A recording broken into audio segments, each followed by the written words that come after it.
Hey everyone, it's Danielle at Great Lakes Aquarium, and we are falling back into Facebook Lives, but this time, on Mondays, we're going to be talking about phenology.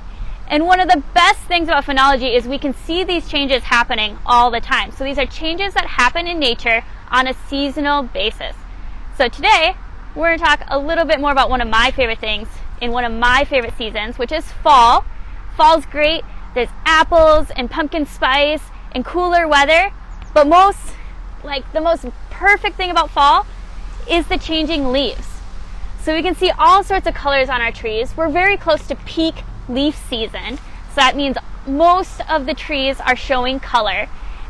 But sometimes you have to wonder, why do we see so many different colors in the leaves? Because most of the time, like in the summer, those leaves are green. But come fall, they change colors and then fall off the tree. And that has to do with something called chlorophyll. So chlorophyll is a pigment, so something that holds on to light during the process of photosynthesis. So how the leaves are taking energy and CO2 and water and turning it into sugars that help the plants grow. So it's taking all of those things, but chlorophyll, that pigment, is in those leaves to help capture that light energy. Now, when the days start to get shorter and there's less light and the temperatures start to drop, photosynthesis kind of halts. They don't need to be making more energy for that plant because the plants are about to go dormant for the winter. So instead, that chlorophyll that's in the leaves starts to break down. And as that green chlorophyll breaks down and disappears, we get to see the other pigments that are found in the leaves. So sometimes they're yellow, sometimes they're red, sometimes they're orange.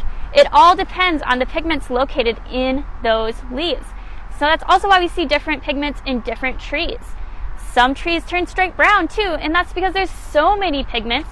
It's like if you take a bunch of colors of paint and mix it all together, you get brown.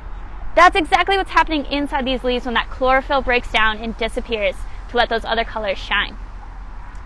So now the next time you're out for a hike or walking around, I want you to look around at all the different trees. Even send us some pictures in the comments below of the different colors you see. And I'd be happy to see all the different changes where that chlorophyll is breaking down and see what you can find out in your backyard. And with that, we'll see you on Wednesday for Wild Lesson Wednesdays. And then we'll see you back here again next Monday for another phenology little episode. Thanks for tuning in.